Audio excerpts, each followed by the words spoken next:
hemos hablado un poco de lo que es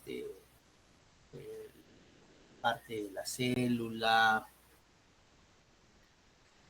los potenciales de membrana, ¿ok? Incluso se habló un poco de la fisiología musculoesquelética. Esta vez vamos a hablar, ¿no?, sobre lo que es la fisiología cardiovascular, ¿no?, exclusivamente a lo que va relacionado con la parte circulatoria, ¿no? Nuestro sistema cardiovascular en realidad tenemos dos circuitos, ¿no?, que nunca se van a juntar, ¿ya? Uno es una circulación mayor y otro es una circulación menor o circulación pulmonar. Eso lo vamos a ver en el transcurso del desarrollo de la clase, ¿ok? Y vamos a ver un poco de lo que es la fisiología cardiovascular, ¿no? Vamos a ver algunos acápites, como un poco la anatomía, las propiedades de los músculos, los sistemas, ¿no? Un poco de lo que se encontramos con el electrocardiograma, ¿no? Y cómo es normal, patológico. Aquí tenemos un dibujo de un corazón, un poco recordando anatomía. El corazón no está pues en el lado izquierdo directamente, sino está en la parte central. Se dice que está pues en el mediastino medio, ¿no? Y la punta del corazón está ligeramente hacia adelante y ligeramente hacia la izquierda, ¿no? No es que el corazón esté en el lado izquierdo, sino que la punta del corazón va dirigido hacia el lado izquierdo. Y entonces tiene una apariencia de estar en el lado izquierdo, pero en realidad está en la parte central. Bien, entonces vemos acá el corazón va a tener 4 cámaras. En este caso hablamos del lado, bueno, algunas literaturas hablan sobre el corazón derecho y el corazón, perdón, y el corazón izquierdo. ¿Ok? Algunas literaturas hablan así, ¿no? O también está dividido en 4 cámaras, ¿no? Las partes superiores se llaman aurículas, tanto derecha como izquierda, y las inferiores se llaman ventrículos, de igual modo, tanto derecha como izquierda. Ya entre ambas hay una comunicación por medio de válvulas, ¿no? En el lado derecho es una válvula, se llama bicúspide, porque son de dos valvas o dos pliegues, mientras que en el lado izquierdo es tricúspide. Se llama válvula mitral o tricúspide porque tiene 3 valvas, ¿no? O sí, pues 3 pliegues, digamos así. Luego tenemos, si vemos por el lado, este lado de acá, que es el lado derecho, ¿no? Aquí tenemos la vena cava, y en esta vena, un poco para recordar, las venas van a traer sangre con carboxihemoglobina. ¿Qué significa eso? Que después de que nosotros respiremos, ¿no?, en el proceso de la difusión de gases, va a haber un intercambio gaseoso. El oxígeno va a ser distribuido en los capilares y el CO2 que va a producir en la respiración celular va a ser transportado por las venas. Por eso que las venas van a venir todas hacia el corazón. Y todas se van a juntar en una vena importante que se llama vena cava, ¿no? Va a haber una vena cava superior, una vena cava inferior, ¿no? Y en general va a formar la vena cava. Entonces aquí va a venir la sangre, por eso que está pintada de un color, digamos, azul, ¿no? Que representa que no es, que es, algunos lo llaman sangre impura. Luego esta va a venir a la aurícula derecha, va a pasar por el ventrículo derecho y luego por una contracción miocárdica del ventrículo derecho va a pasar a la arteria pulmonar. ¿Ya? Y esta arteria pulmonar obviamente va a pasar a los pulmones, ¿no? Al pulmón derecho, al pulmón izquierdo. Y en los pulmones, acuérdense que este sangre carboxihemoglobina con bastante concentración de CO2, va a haber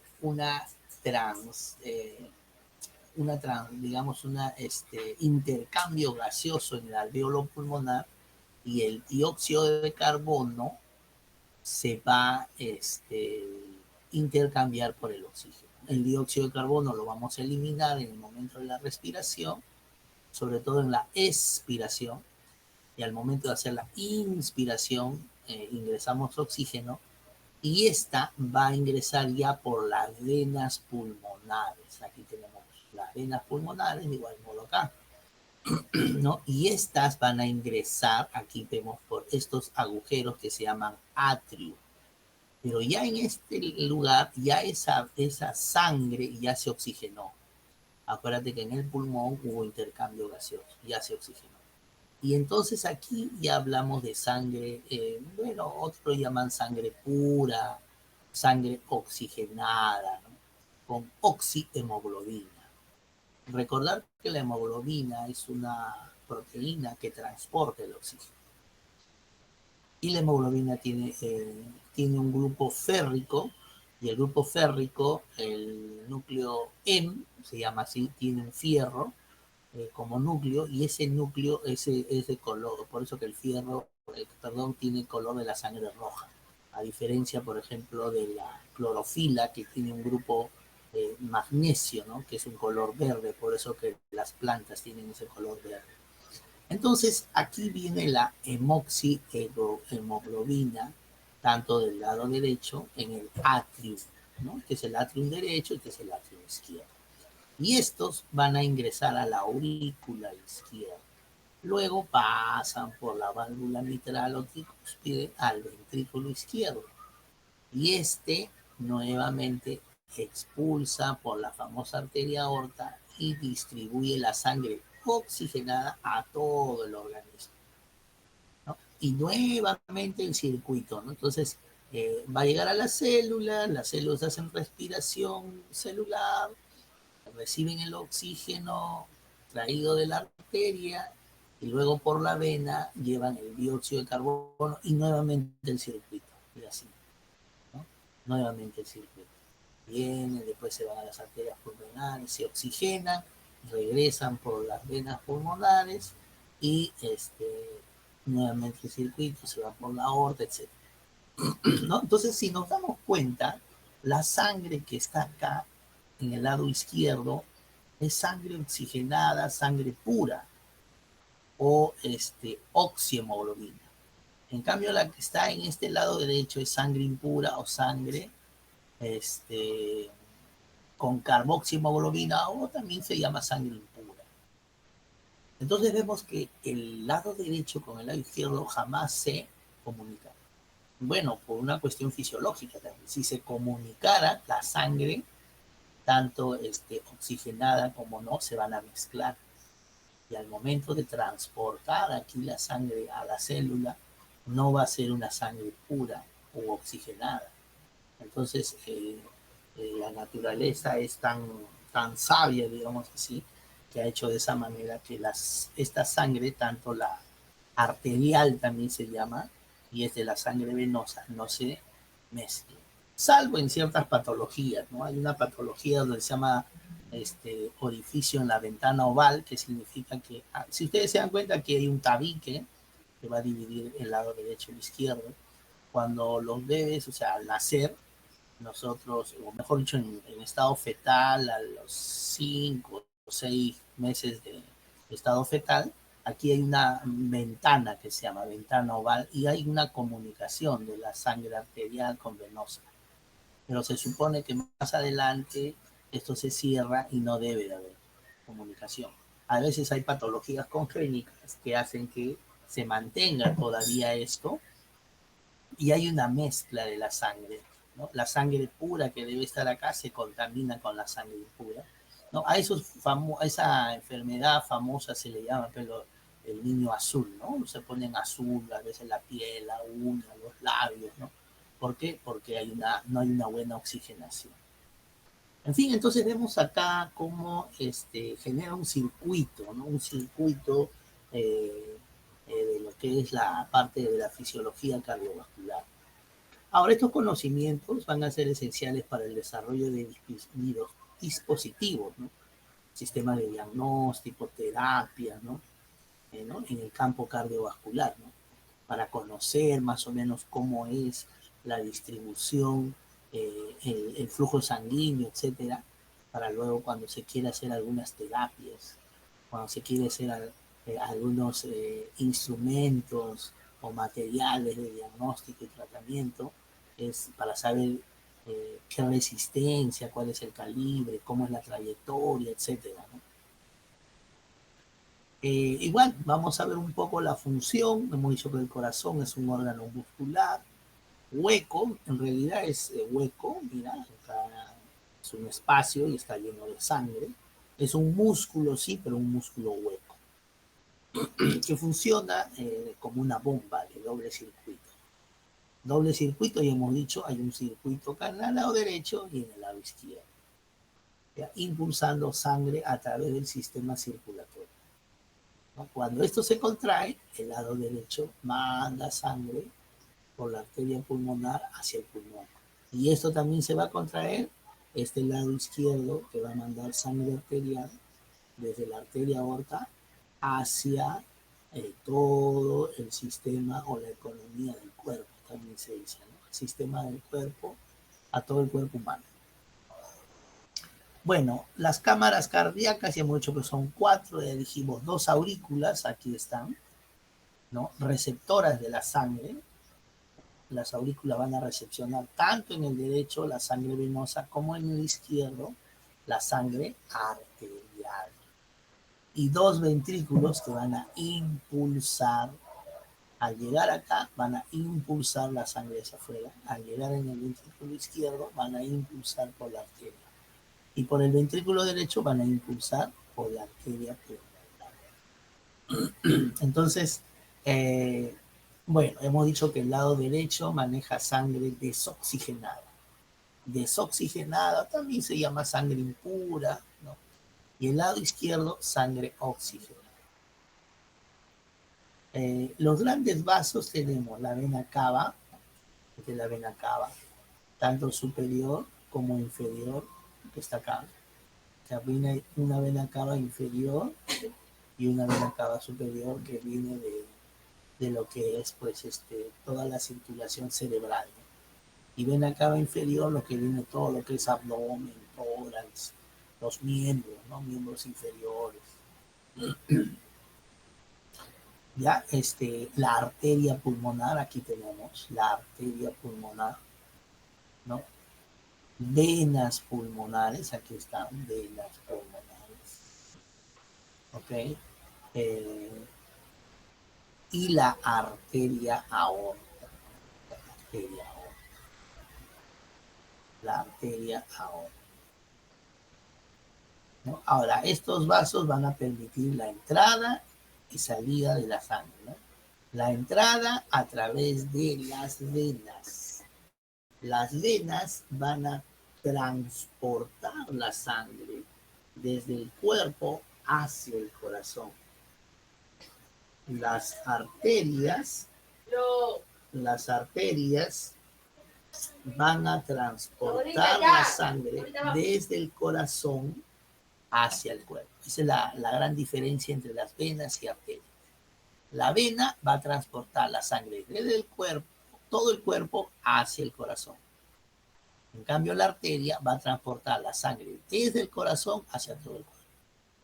Ahora, por norma general, las arterias transportan sangre oxigenada. Acuérdate de acá, mira, esa arteria, ¿no? Son las que salen del corazón. Y las venas son las que entran al corazón. Y en su gran mayoría transportan sangre impura o desoxigenada, digamos así, ¿no? Entonces,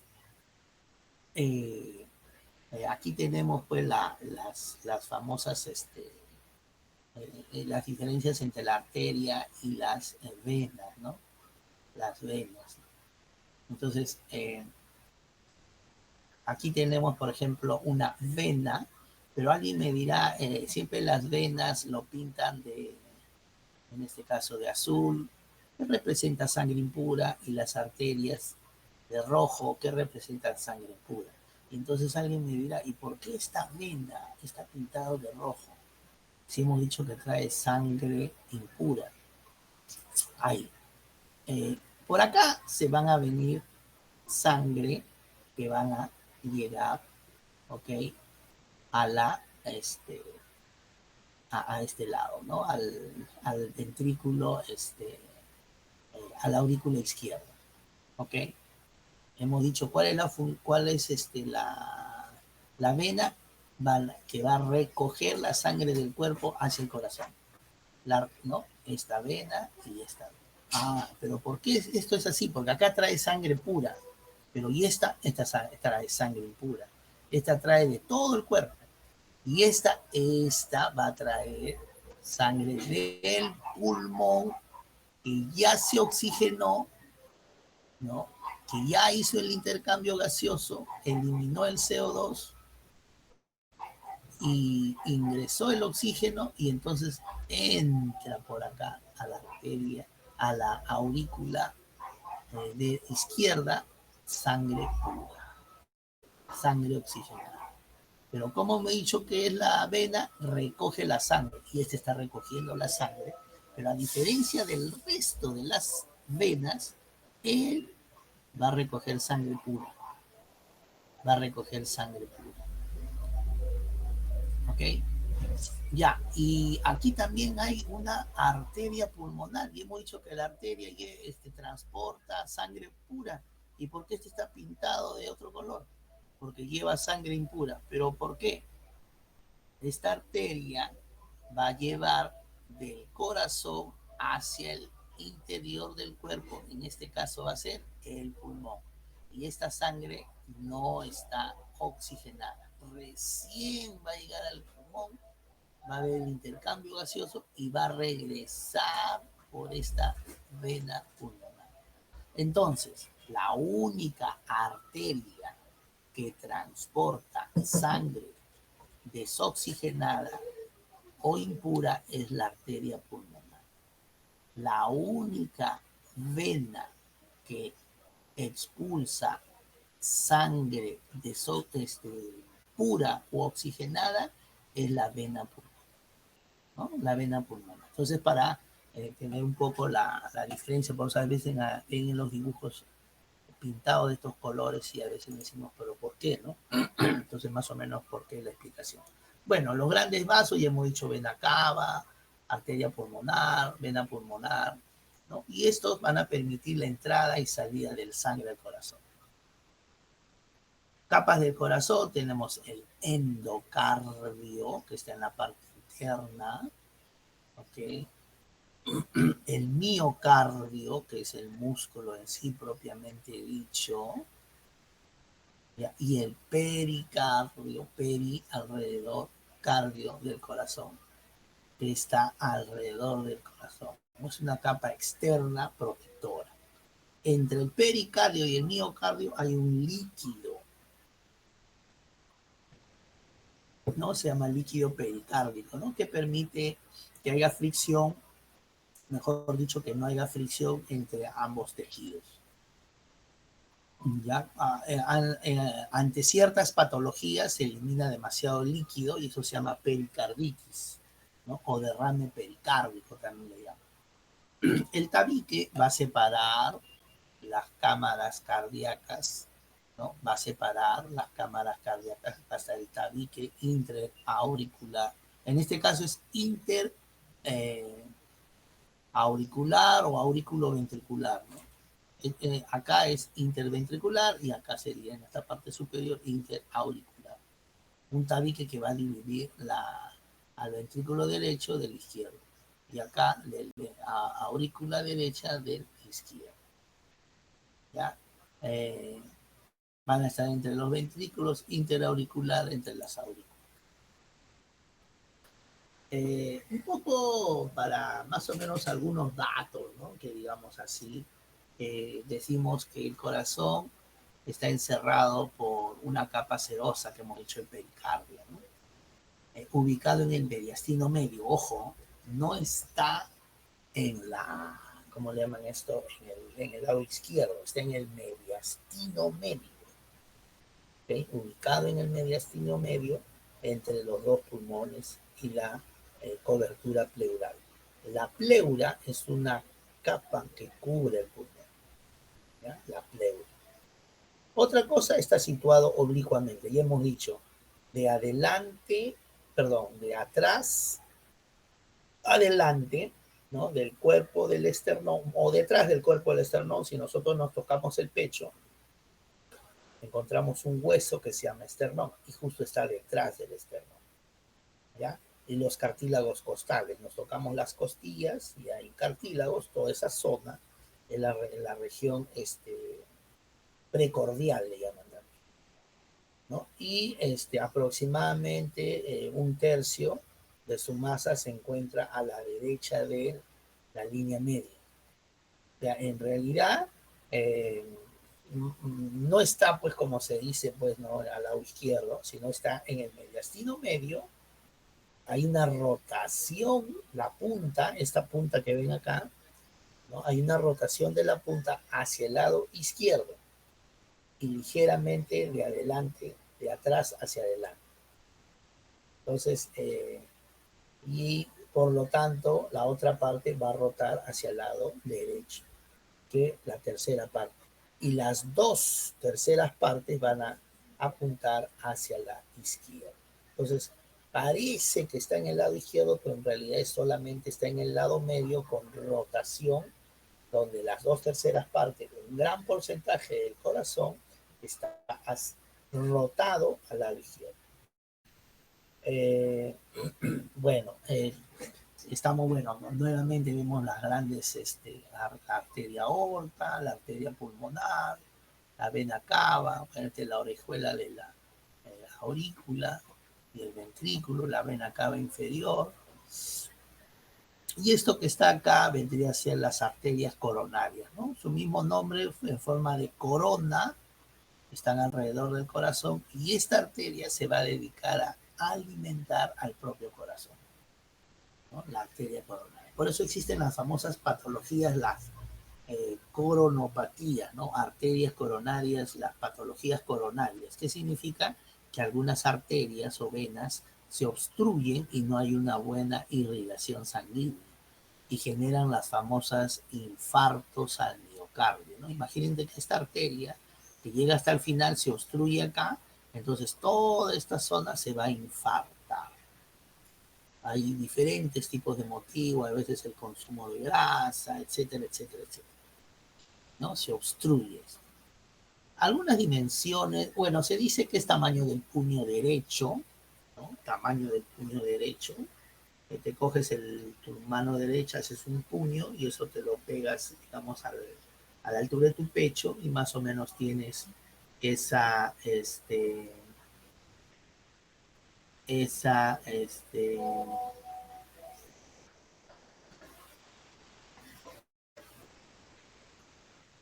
ya, esa ubicación, ¿no? Bueno, acá algunas dimensiones, el corazón adulto promedio mide 12 centímetros desde la base a la punta, ¿no? Desde la base a la punta, ¿sí? 12 centímetros. De 9 a, no, de 8 a 9 centímetros en su diámetro transversal. Transversal. 6 centímetros en su diámetro antero-posterior. O sea, si lo mides de adelante a atrás, más o menos eso, ¿no? 6 centímetros.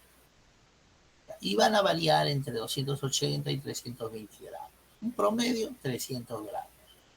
En varones y en mujeres es relativamente un poco menos. Ahora, el corazón corresponde aproximadamente casi el 0.5, 0.45% del peso del cuerpo. ¿ok? Si tú tienes un peso determinado, digamos 100 kilos, medio kilo casi pertenece al peso de tu corazón, ¿no? Y en la mujer es relativamente un poco menos, ¿no? Entonces, el peso del adulto se alcanza en la edad entre los 17 y 20 años.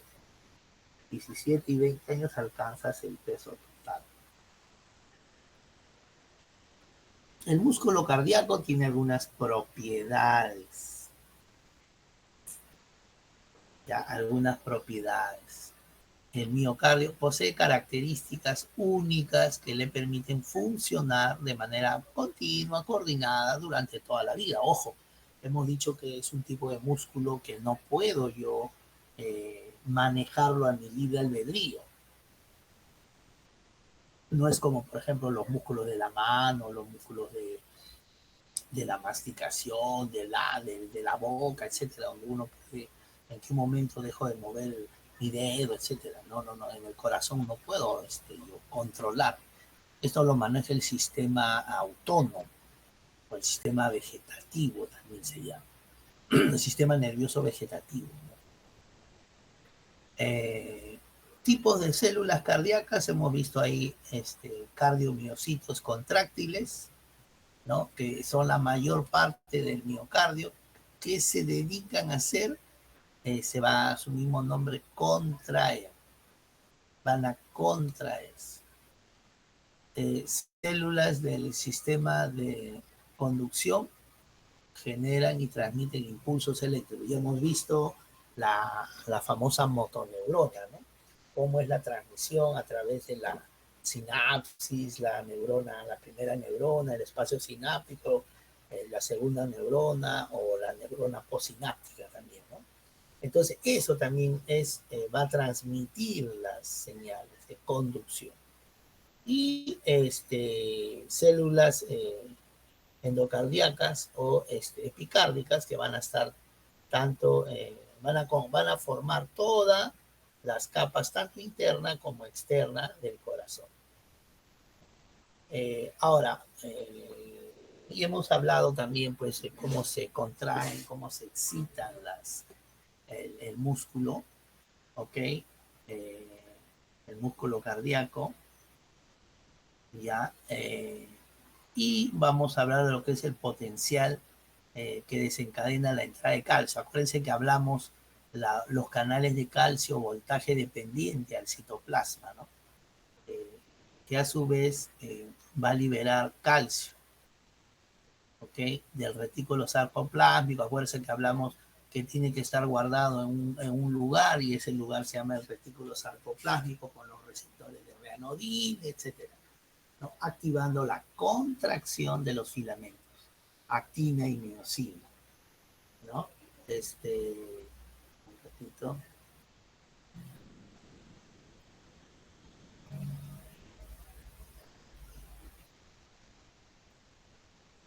¿Ok? ¿Qué características van a tener, no? Primero, control, ¿no? Un control automático involuntario, ¿ok? Involuntario. A diferencia del músculo esquelético que es voluntario. Estructura, van a tener discos intercalados, ¿no? O ramificados. Eh, a diferencia del músculo esquelético, son fibras paralelas. Eso van a tener discos, ¿no? Ahí vamos ahí el disco. Acá sobre todo. Ya, va a haber una resistencia a la fatiga en el músculo cardíaco. En cambio, el músculo esquelético sí se va a fatigar rápidamente. Cuando nosotros caminamos, corremos, hacemos la maratón, hay una contracción, relajación, contracción. Llega un momento que se fatiga, hay muchos metabolitos que están en el tejido muscular y hacen que se fatigue, ¿no? Entonces nosotros nos sentimos cansados y más hasta nos duele.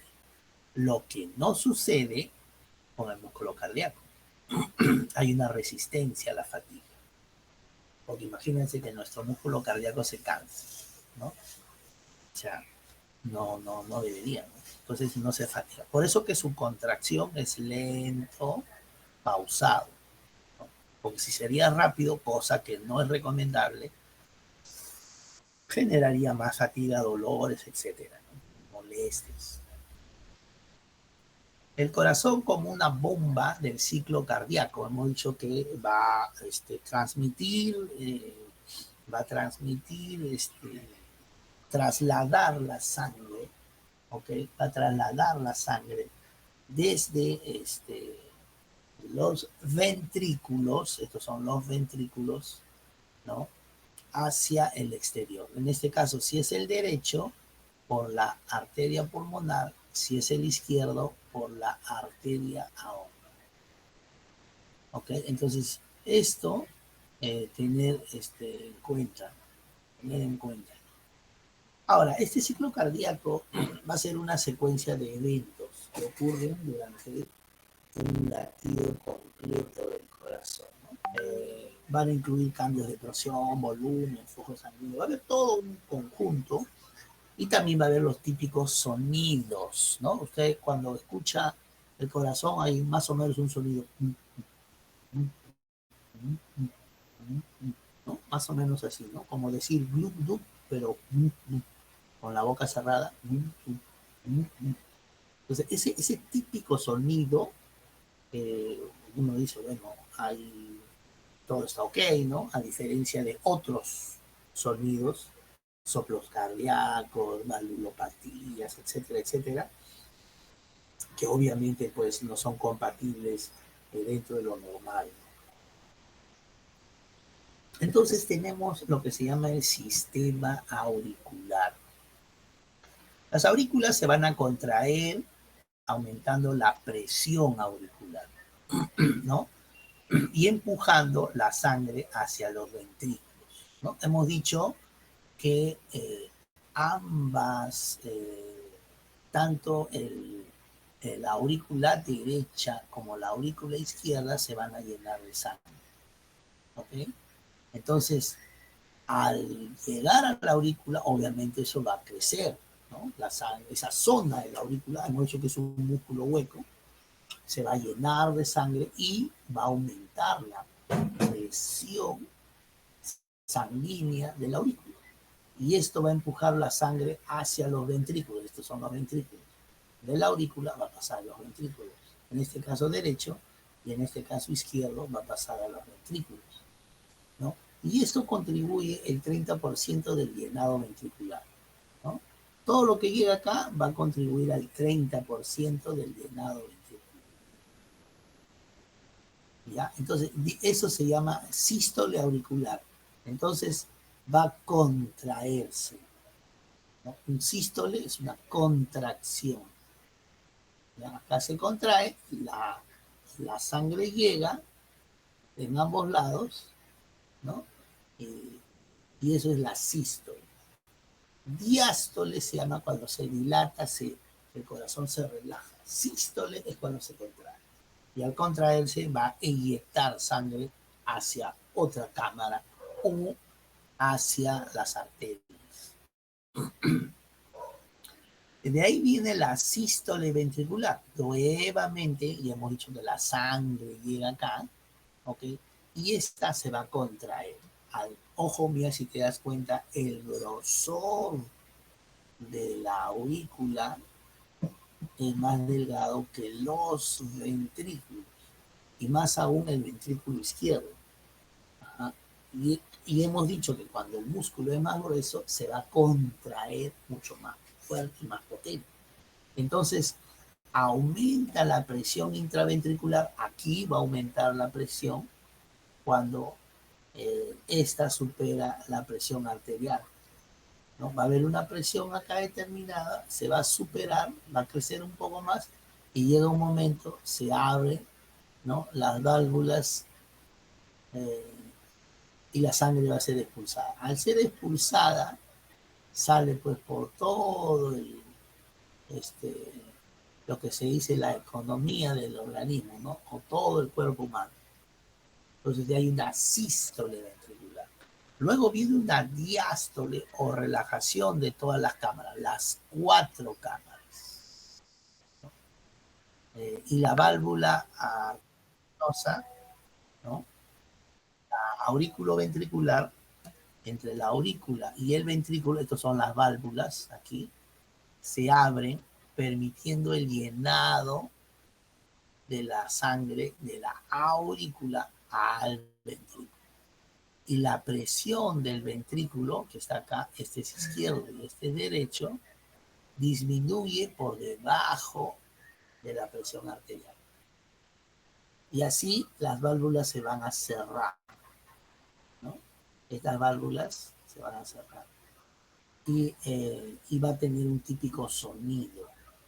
Entonces, los típicos sonidos es el cierre de las válvulas. ¿Ya? Vamos, bueno, el volumen sistólico, el volumen de la, es más o menos 70 mililitros, ¿no? El gasto cardíaco va a ser 5 litros por minuto. O sea, en un minuto va a eliminar 5 litros el corazón, ¿no? Y con una fracción de un 60%, ¿no? De eyección. Aquí también vemos nuevamente el ciclo. Hemos visto el diástole, un diástole general, ¿no? Diástole o relajación. Y acá tenemos el sístole ventricular, ¿ya? Sístole ventricular, sobre todo acá. Sístole auricular, se contrae, ¿ok? Y pasa al ventrículo. Esta es la aurícula, pasó al ventrículo. Esta es la aurícula, pasó al ventrículo. ¿Sí? Y, ¿no? Al momento, de la aurícula ya pasó al ventrículo. Ahora, aquí hay un sístole ventricular. Del ventrículo va a pasar a las arterias. Derecho, arteria pulmonar. Izquierdo, arteria aorta. ¿Ya? Y luego un diástole general. ¿Qué significa? Se va a relajar. Y en ese proceso de relajamiento se va llenando nuevamente de sangre el espacio de la aurícula, tanto derecha como izquierda. Y nuevamente el ciclo. Nuevamente. Ahora esto, como se observa, ¿no? Es lo que se llama pues, la fase del ciclo, ¿no? Y la presión, ¿no? En este caso, sobre todo en el sístole ventricular, ¿no? Es casi igual a la presión 120, ¿no? Entonces, cuando a nosotros nos miden la presión, tiene 120 sobre 80, dice, ¿no? 120 es la presión máxima que genera la sístole ventricular. O sea, la contracción del ventrículo genera una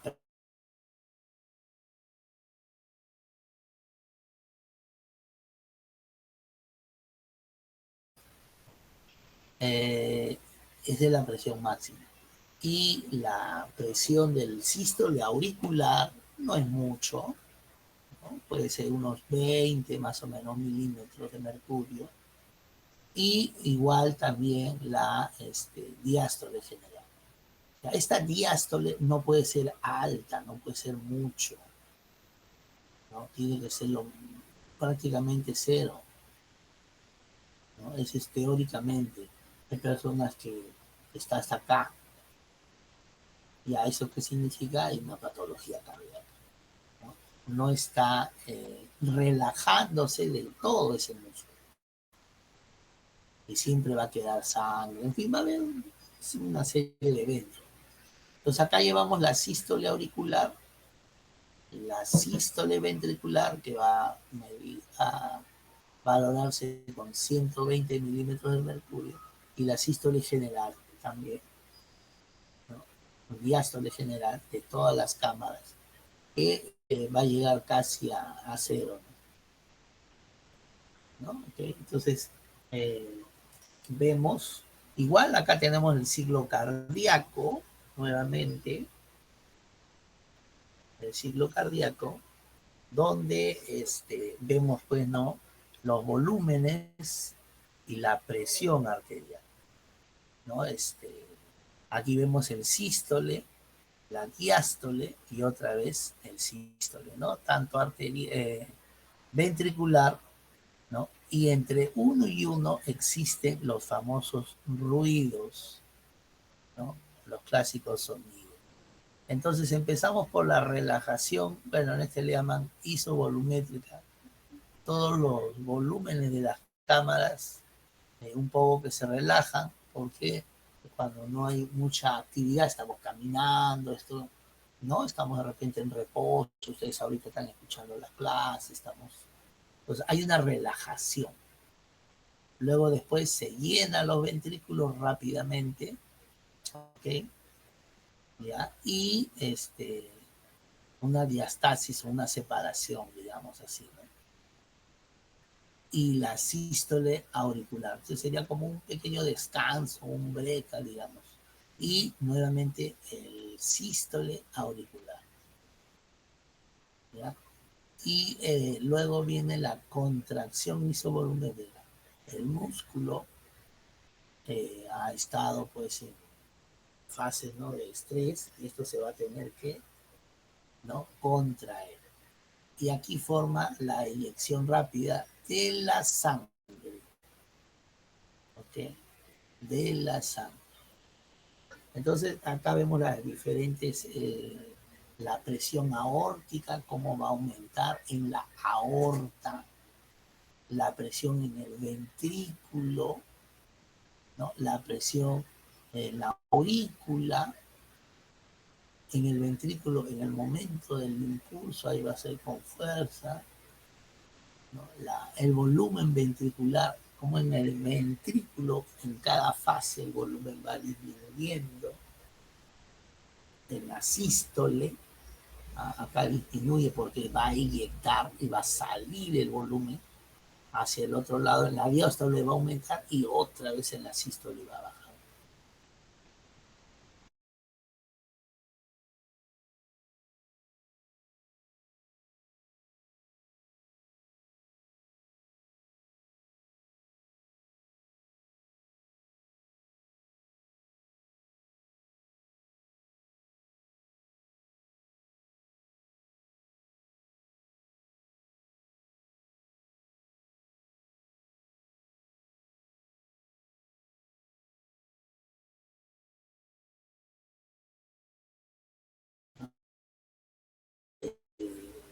Presión porque va, digamos, empujar, contraer el, las cámaras cardíacas. ¿Okay? Y esta es el típica imagen del electrocardiograma, ¿no? Onda P, complejo QRS y onda T. Y nuevamente onda P, complejo QRS y onda T, ¿no? Entonces, y con los respectivos sonidos también, ¿no? En una fonocardiograma. Eh, ya, entonces vamos a continuar, ¿no? Aquí tenemos lo que se dice la estimulación rítmica del corazón o el sistema de conducción. Bueno, vamos a ver que el corazón va a coger, hay un sistema de células, ¿no?, que van a generar los impulsos. Ya hemos visto un poco la parte de la fisiología, cómo es la transmisión de un punto a otro. Hemos dicho que el sistema nervioso se encarga exclusivamente de la neurona de transmitir las señales eléctricas, y hay algunos otros componentes eh, llamadas neuroglias que van a colaborar en que esta transmisión sea lo mejor posible. En este caso hablamos pues de las, la mielina, ¿no?, los nódulos de Ranvier, acuérdense que hablamos eso. Y aquí va a haber lo que se llama el marcapaso. Este va a ser el famoso marcapaso natural, ¿no? Nosotros tenemos nuestro propio marcapaso que le da un ritmo, ¿no? Empieza desde la aurícula y luego hacia los ventrículos para que tenga un ritmo en, la, en el flujo sanguíneo, ¿no? Y todo empieza en el nódulo sinoauricular, ¿ok? Aquí. Es un marcapaso natural del corazón y genera un impulso de más o menos 60 a 100 latidos por minuto. Su velocidad de conducción es de 0.0 este, en metros por segundo, ¿no? La velocidad de transmisión. ¿Ya? Luego, este es el nódulo sinoauricular que va a estar en la parte superior de la aurícula, sobre todo en la derecha. Luego el nódulo aurículo-ventricular que va a estar entre la aurícula y el ventrículo, ¿no? Por eso se llama aurículo ventricular. Y esto va un poco disminuir ese impulso que salió del nódulo sinoauricular, lo va un poco retrasar, ¿no? Antes de que pase al ventrículo. Y va a ser un retraso de una décima de segundo, una décima de segundo. Y luego viene el haz de His, ¿no? El haz de His, ¿no? Son ramificaciones, ¿no? Que van a conducir el impulso eléctrico, ¿no? Acuérdense que el sistema nervioso central va a transmitir impulsos eléctricos a través de la polarización, despolarización, lo que se llama potencial de acción, potencial de membrana, ¿no? ¿Sí? Y se va a dividir en ramas, ¿no? Tanto derecha como en este caso izquierda. Entonces, imagínense como que fuera acá un cable eléctrico, le va a pasar algo de electricidad y esto se va a contraer. Ojo, este es el lado izquierdo y por lo tanto este músculo es más grueso y por lo tanto su contracción va a ser relativamente mayor que la izquierda, que la derecha, que el ventrículo derecho, ¿no? Entonces el ventrículo izquierdo es mucho más potente que el ventrículo derecho, ¿no? Y acá sigue la señal de la, ¿no? En este caso del famoso sistema de conducción, ¿no? Y las fibras de Purkinje, ¿no? Acá vemos conducción, ramificaciones del haz de His. Ya las fibras de Purkinje están más acá, más en este lado. Acá le llaman, este es el haz de Bachmann, ¿no? Que va a ir hacia la aurícula izquierda, hacia la aurícula izquierda. Las fibras de Purkinje van a distribuirse rápidamente el impulso, ¿no? Por el miocardio ventricular, las fibras de Purkinje. Igual su velocidad va a ser de 4 metros por segundo, ¿no? Algunos lo llaman esto el sistema eléctrico de Apchow-Tawara, se llama. Bueno, con que sea pues el sistema de conducción eléctrica, ¿no? La cosa es que saber para que esto es un marcapaso natural. Por diversos motivos, este sistema de transmisión eléctrica se altera, ¿no? Entonces, cuando a veces el corazón, el músculo, como que a veces un poco se relaja o no coordina, entre comillas, la relajación, la dilatación, este se encarga de darle un movimiento rítmico. Y cuando esto falla, a veces no hay, y generan las famosas fibrilaciones o contracciones que no se deben de dar, y ahí vienen los problemas de las insuficiencias cardíacas. Y entonces necesita un reemplazo. Y ahí es donde entran pues los famosos marcapasos artificiales, ¿no? Los famosos marcapasos artificiales, que van a cumplir la misma función, ¿ok? De controlar el movimiento rítmico del corazón. Bueno, acá tenemos un electrocardiograma llamada EKG, característico, ondas P, complejo QRS, ¿no? La onda T y otra vez, ¿no? PU y otra vez P, QRS y así sucesivamente. Esta onda P va a representar a la despolarización de la aurícula, ¿no? La aurícula, acuérdense que va a tener un potencial de membrana, y esto va a generar una despolarización. Acuérdense cuando hablamos de, de los potenciales de acción y potenciales de membrana, se van a despolarizar. Y esto va a durar más o menos acá, de 0.8 centésimas a una décima de segundo, ¿no? Con una amplitud de 0.25 milivoltios. El complejo QRS, acá viene QRS, representa la despolarización ventricular. Acuérdense que va desde la aurícula hacia los ventrículos. La aurícula está en la parte superior y los ventrículos en la parte inferior. Y va a durar un poquito más, de 0.06 décimas a, centésimas a una décima de segundo. Y esto sí va a tener una amplitud de 1 a 1.5 milivoltios. Milivoltios. Complejo QRS. La onda T representa la cuando se despolariza el ventrículo, hay que repolarizarse nuevamente, ¿ya? Y eso va a representar esta onda T, ¿no? Y esto va a tener una duración de 0.16 centésimas de segundo y con algo de voltaje.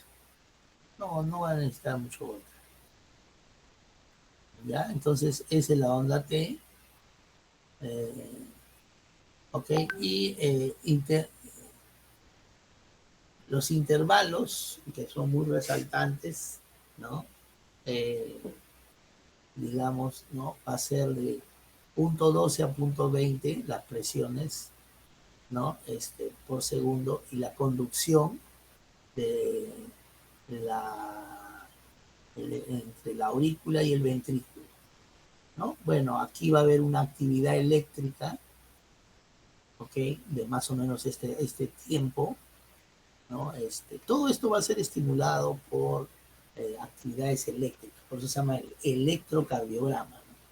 Cómo eléctricamente está representando mediante una gráfica este es el un corazón que palpita, late normal, sin ningún problema, ¿no? Sin ningún problema.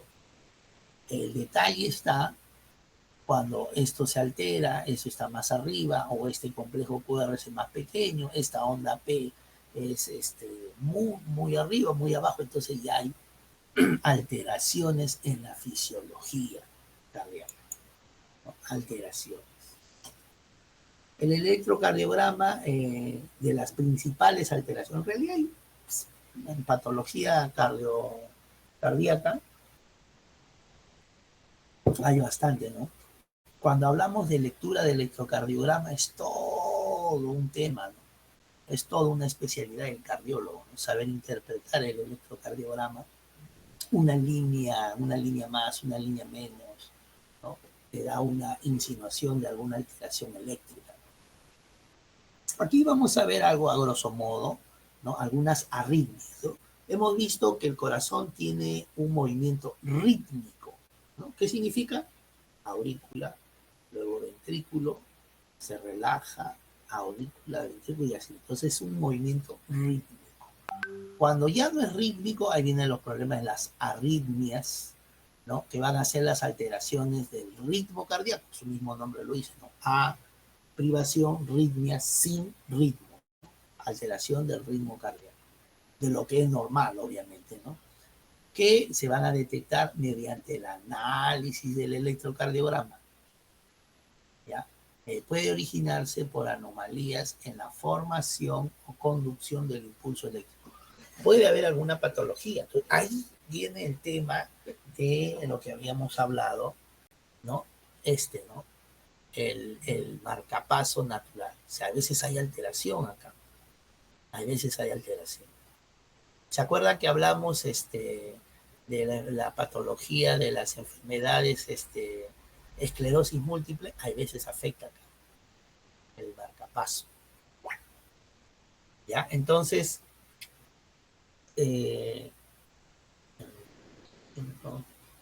ya. Entonces vemos acá una de las tantas patologías, por ejemplo, taquicardia sinusal. ¿Cuál es la característica? Ritmo sinusal, ¿no? Menos de 100 latidos por minuto. Perdón, más de 100 latidos por minuto. Imagínate, nosotros normalmente, nuestro palpitar, latidos por minuto son 80 hasta 90, se podría decir. Con 80 ya está es dentro de lo normal, pero más de 100 ya uno siente, ¿no? Que el corazón aumenta, eso se llama taquicardia, ¿no?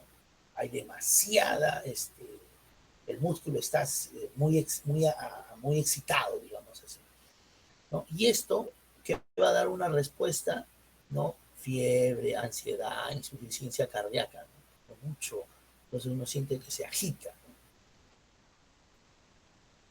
Lo otro es al revés, la bradicardia. Bradicardia, el ritmo sinusual baja, ¿no? Y es menos de 60 latidos por minuto. O sea, normalmente es 80 y no tiene 60, ¿no? Este, claro, el tamaño del corazón va a aumentar cuando haya taquicardia, porque el músculo está, acuérdense que el músculo cuando se desarrolla mucho o cuando está en mucha actividad se desarrolla y significa crece, ¿no? Cuando vamos al gimnasio hacemos constantemente pesas, hacemos buena contracción, el músculo se desarrolla, nuestros tríceps, bíceps, etcétera, pectorales, etcétera, se empiezan a engrosar, ¿no? Igual con la taquicardia, el corazón ¿qué hace? Comienza a palpitar, a moverse y empieza a engrosar. El tamaño del corazón se hace grande. Eso se llama cardiomegalia. Entonces, cuando uno ve una cardiomegalia, uno está sospechando ya que de repente hay presión alta y taquicardia, eso. Y para eso, obviamente, también se hacen algunas pruebas como los famosos electrocardiogramas, ¿no? Y la bradicardia es lo contrario, disminuye la frecuencia, la presión, todo, ¿no? El ritmo cardíaco, perdón. Y la fibrilación es cuando hay la ausencia de las ondas P, ¿no?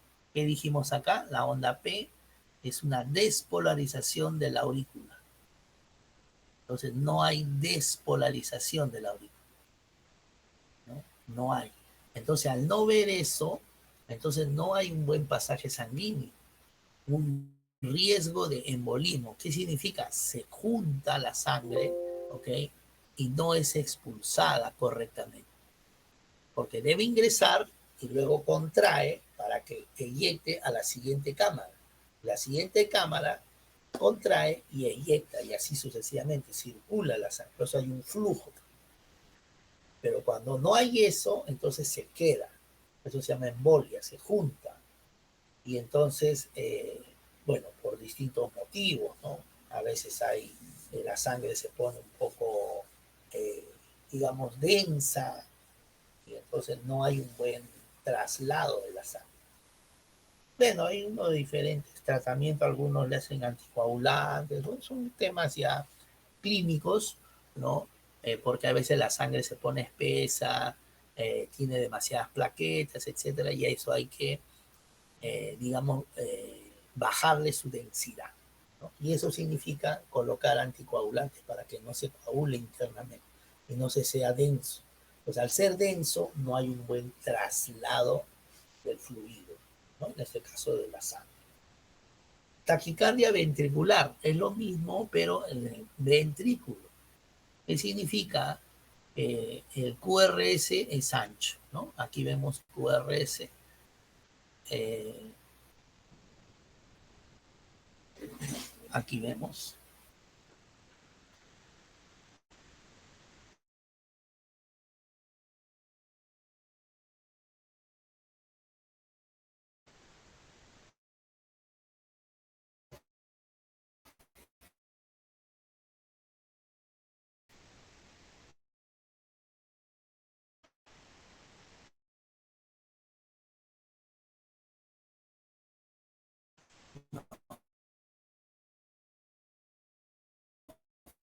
Un nitro, entonces hay una desfibrilación. Por eso no es bueno. ¿Por qué? Acuérdense de la bomba de sodio y potasio, ¿no? Debe haber una proporción de sodio con potasio. Si hay más, entonces no se produce una buena despolarización. Y entonces, bueno, hablemos del corazón, no va a tener ese ritmo correspondiente y no va a representar esa típica gráfica, ¿no? De ondas P, QRS, etcétera. Isquemia miocárdica. Hemos dicho la isquemia es cuando no hay una buena irrigación sanguínea, ¿no? Entonces el segmento, ¿no? Se va a disminuir este segmento ST. Un suministro insuficiente del oxígeno al miocardio, ¿ok? Un suministro. Aquí tenemos, entonces, cuando hay aumento de potasio, ¿no? Eh, hiperpotasemia extrema, y aquí está hiperpotasemia, mira acá hay demasiado, miren cómo está el electrocardiograma, y aquí hay una hipo, o sea, hay poca concentración de potasio. Cuando es normal, fíjense, la onda P, el complejo QRS está muy bien, la onda T y la U.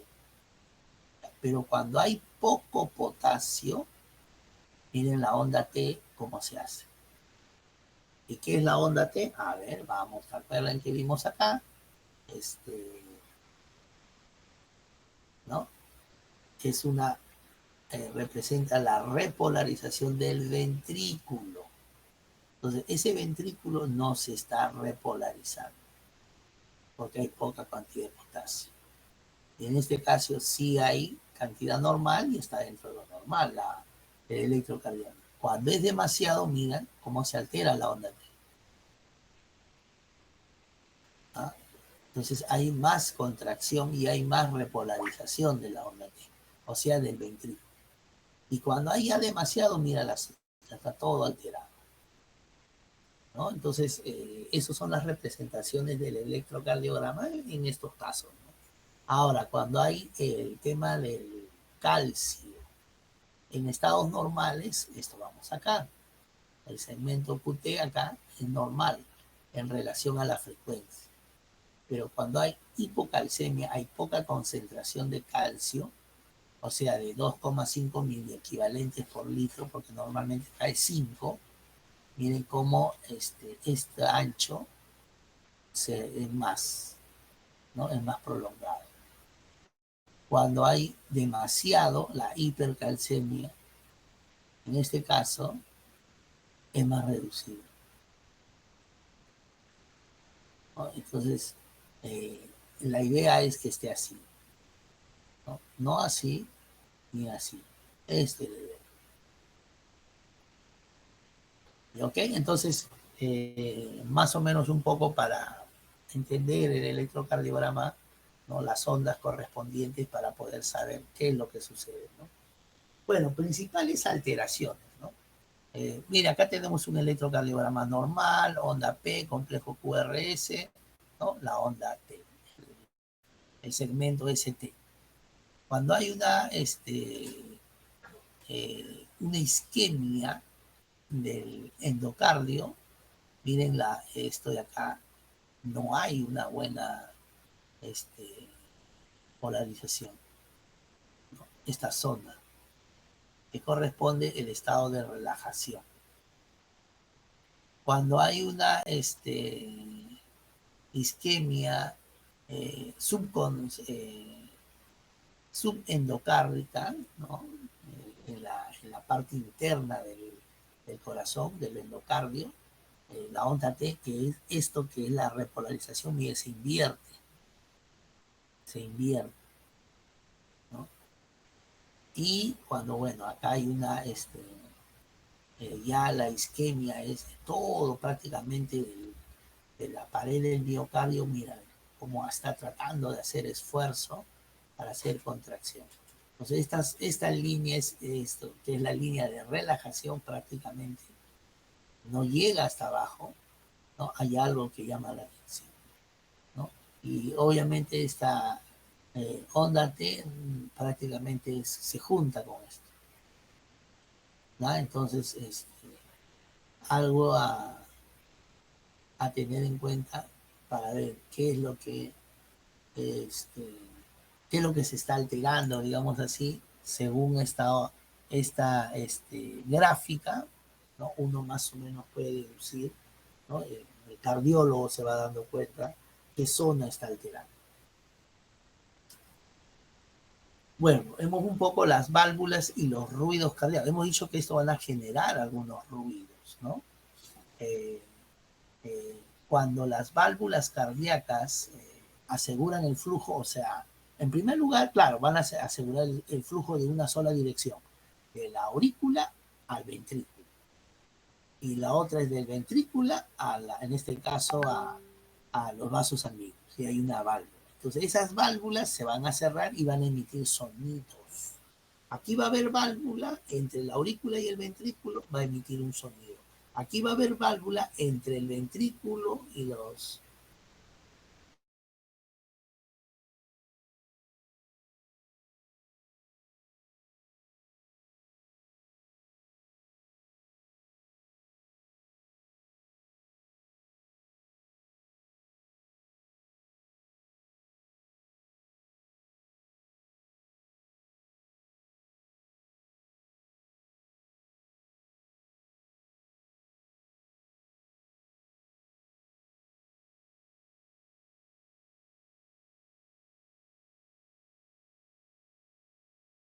En este caso, arteria pulmonar, va a haber un sonido, ¿no?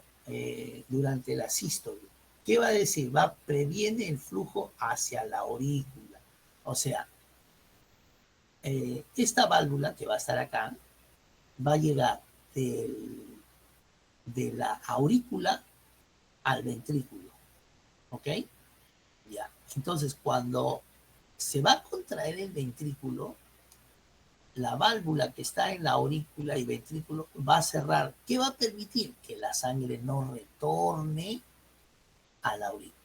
En este caso, por ejemplo, en el lado derecho, ya, donde está la válvula tricúspide, acá hay una, dos, tres válvulas, ¿no? Pues es tricúspide. Esta válvula tricúspide, igual, de la sangre de la aurícula pasa al ventrículo. Se cierra, hay un sonido. Luego, este ventrículo derecho se contrae para que vaya por acá, pero esto se cierra y no deja que retorne al atrio auricular en estados normales, pero sí deja que pase acá. Luego se cierra la sangre y la sangre no debe de regresar al ventrículo. ¿Ya? Entonces, por eso esa es la función de la válvula. En este caso, la mitral, que está acá, es en el lado, este, en este caso izquierdo, ¿no? Previene el flujo hacia la aurícula, o sea, no permite.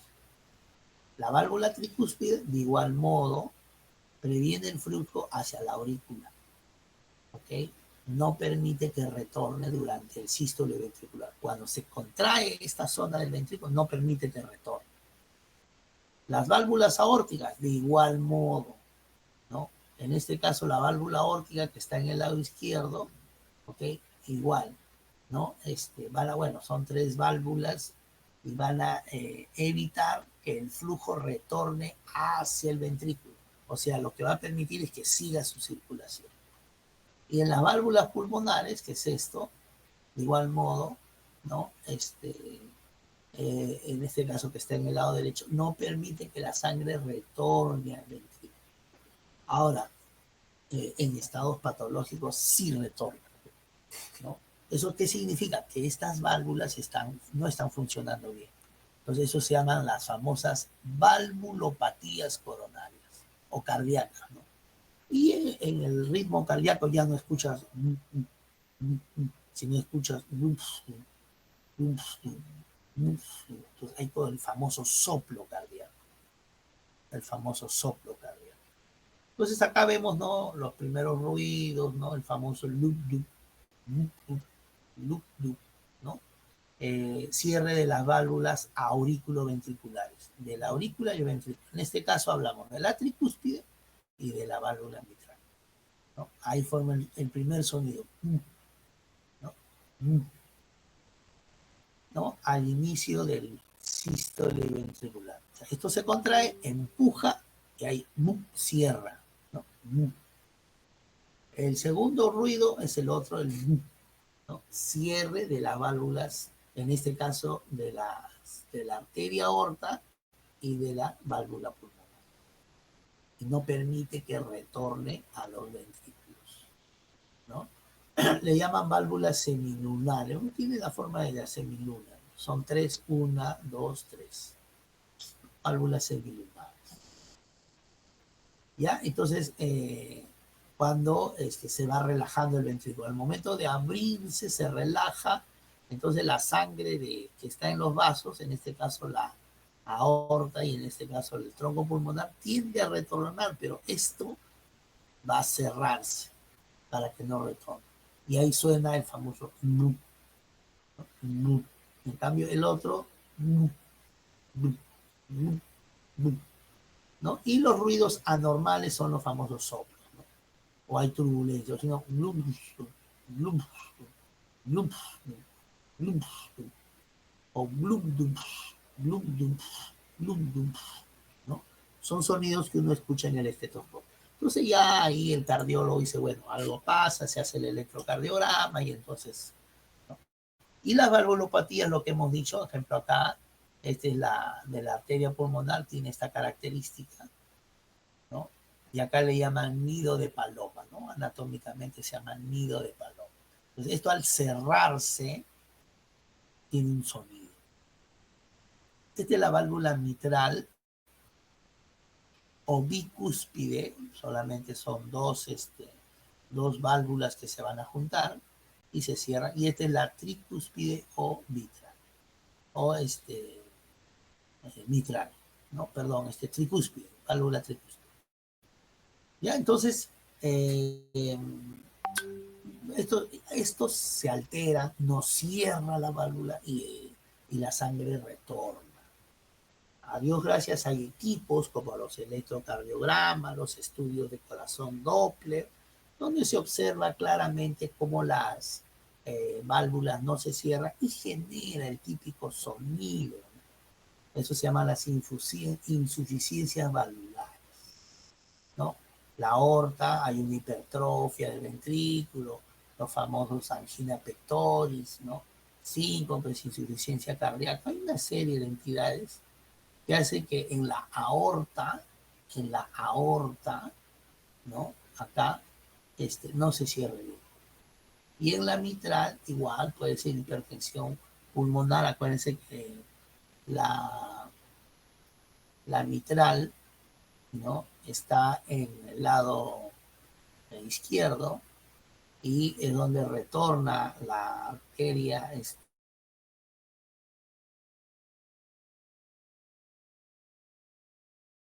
hipertensión en el pulmón y eso golpea las válvulas y puede generar el típico sonido de las patologías de la válvula, valvulopatía, ¿no? Las insuficiencias valvulares. ¿Qué significa? La estenosis es cuando se cierra mucho y no deja pasar. En cambio, la insuficiencia es cuando la válvula no se cierra del todo y genera regurgitación. ¿Qué significa? Que deja pasar, ¿no?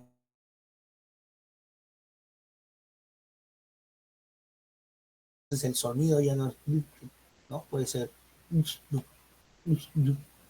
sonido muy diferente, ¿no? Las insuficiencias valvulares.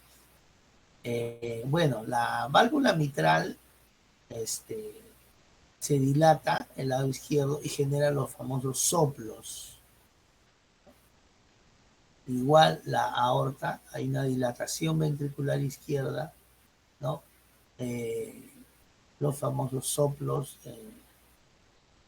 ¿cómo se llama? Diastólico, ¿no? Cuando se relaja. Y el sistólico es cuando se contrae el corazón, ¿no? Entonces, bueno, acá vemos un poco las válvulas, ¿no? Ahí se cierran, por ejemplo, aquí, acá deja pasar y acá se cierra, y entonces acá genera un sonido, ¿no?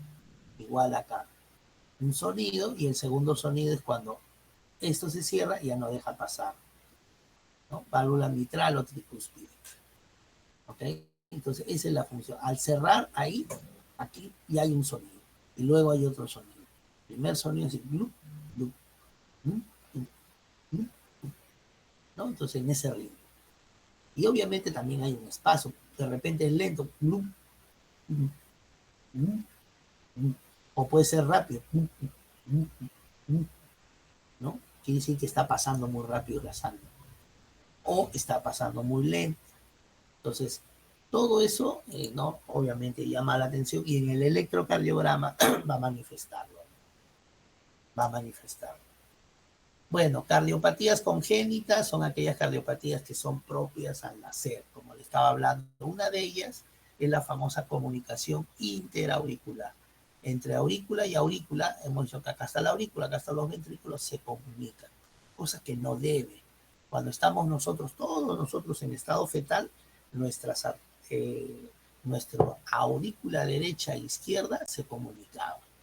Pero ya después de, digamos, de haber nacido, se asume que no debería de ser así, ¿no? Ya esto debería estar cerrado, el tabique, y no debe haber comunicación. Pero por motivos X, esto se comunica y genera los famosos niños azules, ¿no? La sangre se mezcla. Entonces la sangre venosa se mezcla con esta sangre arterial, ¿ok? Y así es eliminado hacia todo el cuerpo. Y entonces el cuerpo no se va a oxigenar bien porque la sangre no está oxigenada al 100%. Viene con sangre venosa. Sangre venosa o con carboximoglobina. También hay las patologías de comunicación interventricular acá abajo. Pero más hay las interauriculares, ¿no? En este caso, causa lo que llaman el cortocircuito, ¿no? O sobrecarga de volumen. Porque demasiado volumen pasa acá, incluso acá hay una cardiomegalia, crece el corazón. ¿Okay? Bueno, hay que hacer un análisis vectorial, en este caso la actividad eléctrica cardíaca, ¿no? Ya en un plano tridimensional, permitiendo así determinar cómo es el eje eléctrico, ¿no? Ya alteración en la conducción, ¿no? Alguna alteración en la conducción. Eh, ¿Ya? Entonces, eh, todo eso se hace, bueno, en este caso el cardiólogo hace un análisis y según eso determina pues qué tipo de patología. Entonces yo siempre digo, ¿y esos equipos quién lo hace? ¿No? Eso no apareció de la nada. Y esos equipos tienen un principio fisiológico para poder determinar, ¿no? Antes, ¿cómo se detectaba una? Era un poco complicado, ¿no? Un poco difícil. Ahora, gracias a las tecnologías de imágenes, etcétera, eh, son relativamente más fáciles de detectar patologías, si hablamos exclusivamente del corazón, ¿no? Alteraciones de la conducción eléctrica, ¿no? Valvulopatías bicuspidias, ¿no? Por ejemplo, en este caso, esta válvula aórtica no cierra del todo. Si te das cuenta acá, donde estoy apuntando, no cierra. Acá. Y debe cerrar. Entonces, al no cerrar, la sangre puede retornar. La idea es que no retorne y que siga circulando, ¿no? Pero en este caso sí retorna, ¿no? Y eso va a alterar la fisiología y el corazón va a esforzarse más. Eso significa que va a tener más impulso eléctrico. Eso significa que el corazón va a engrosar y cada vez va a ser más amplio y eso se llama cardiomegalia. Igual en la arteria aorta, ¿no? Entonces vemos pues que estas son al nacer, ¿no? Las famosas cardiopatías congénitas, ¿no? Son al nacer y son multifactoriales, ¿no? No hay una, digamos, una etiología, un origen, ¿no? Que por tal cosa aparece esta valvulopatía, por tal, no, es todo un conjunto, ¿no? A veces por un tema genético, ¿no? Hay veces por transmisión de descendencia familiar, ¿no? O la repetición de la patología al hermano, en fin, ¿no? En caso al momento de nacer. ¿Ok? Entonces, vemos que hay un sinfín de patologías al nacer, se llama cardiopatías congénitas, ¿no? Y nuevamente vemos acá, miren cómo esta sangre es eliminado acá y no retorna a la aurícula, ¿no? Entonces ve acá, acá está la aurícula y esta es la válvula y como pasa la sangre acá y al empujar ya se cierra y la única manera sale por esta válvula, por esta arteria. Lo mismo acá, esta es aórtica,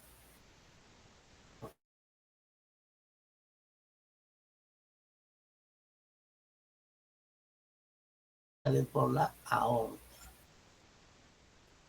¿Ok? Entonces, ese es el sistema cardiovascular normal, como debe ser, ¿no? ¿Cuál es la función? Transportar el oxígeno y el CO2.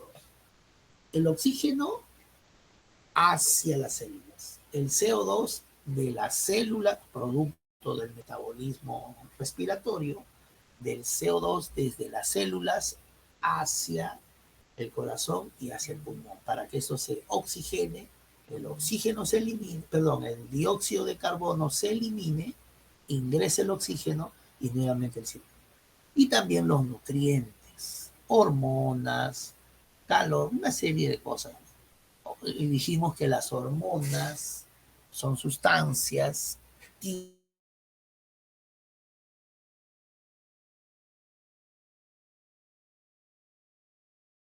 órgano blanco y haga una función determinada. Los productos de desecho también van a ser transportados por el sistema cardiovascular.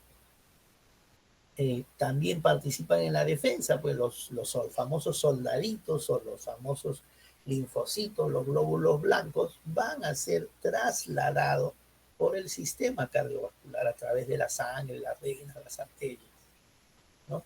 Y así buscar la homeostasis o equilibrio del cuerpo humano. Bueno, ¿cuál es el componente? El corazón. Aquí tenemos un músculo hueco y los vasos sanguíneos. Y lo otro, la sangre, lo que hay que transportar, el fluido que es los vasos sanguíneos. Obviamente va a ser importante porque va a regular el cuerpo, va a regular. Un poco al enfoque de la ingeniería biomédica, el sistema cardiovascular es un circuito hidráulico, ¿no? Desde el punto de vista físico, dinámico, y sus principios se modelan con analogías eléctricas, ¿no? Presión, voltaje, flujo, corriente, resistencia vascular, ¿no? Resistencia eléctrica. Cuanto más delgado es el vaso sanguíneo, va a generar más resistencia, ¿no? Y si yo a eso le doy más presión, pues esa arteria puede reventar, ¿no? Literal. Ahí vienen los famosos derrames pleurales, perdón, los famosos derrames, y en el cerebro se le llama como derrame cerebral, ¿no? Pero el nombre correcto es ACV, accidente cerebrovascular. En inglés le llaman el stroke, ¿no? A veces los americanos dicen, sí, a fulano le dio un stroke, accidente cerebrovascular. ¿Por qué? Porque las arterias delgadas generan más resistencias que las arterias gruesas, ¿no? Entonces, si este corazón trabaja fuerte, impulsa la sangre con fuerza, ¿no? Va a haber más presión y cuando llegue a las arterias delgadas, ¿dónde están las arterias delgadas? En los ojos, en el oído, en, eh, en el cerebro. Entonces ahí puede haber una dilatación de esa arteria. Eso se llama aneurisma. Se dilata como un globito y llega un momento en que se revienta.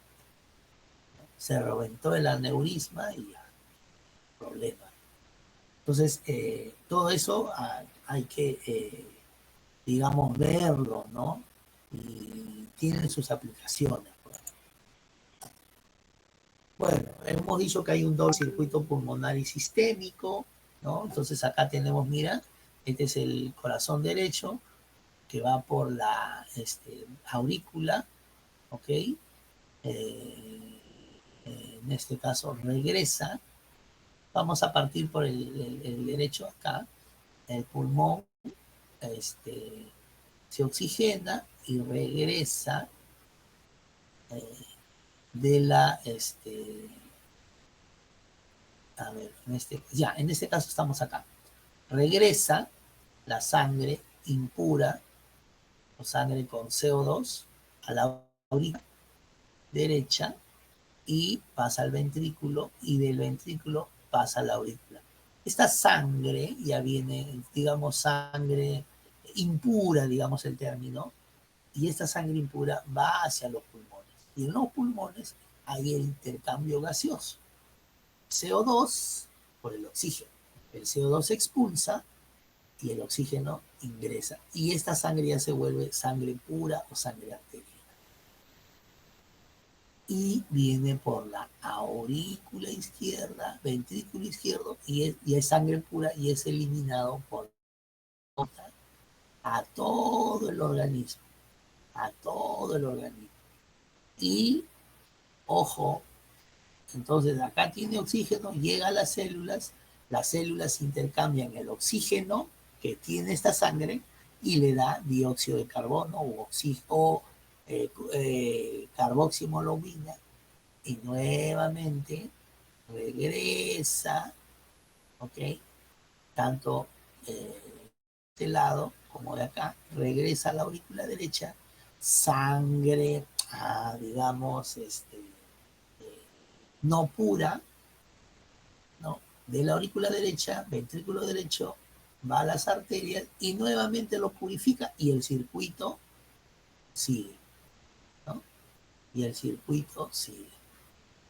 Y si te das cuenta, la sangre de acá con esta cavidad no se junta. Aquí hacen el intercambio gaseoso, ¿no? Tanto en el pulmón y aquí le da oxigenación para su respiración celular de todo el cuerpo. Entonces la sangre venosa con la arterial no se van a comunicar. Bueno, aquí algunos datos. Presión ventricular va a ser entre 0 y 40 milímetros de mercurio. ¿Ya? Todas estas fases son iguales al del corazón izquierdo. El corazón izquierdo puede tener hasta 80 milímetros de mercurio. La presión sistólica, o sea, tracción donde fuerza para que la sangre salga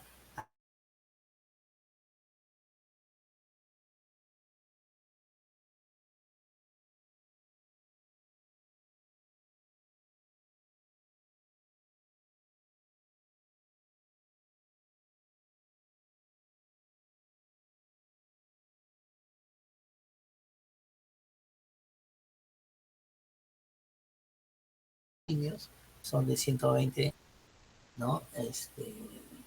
La aurícula izquierda. La baja presión significa bajo oxígeno, alto, ¿no? Baja presión, bajo oxígeno.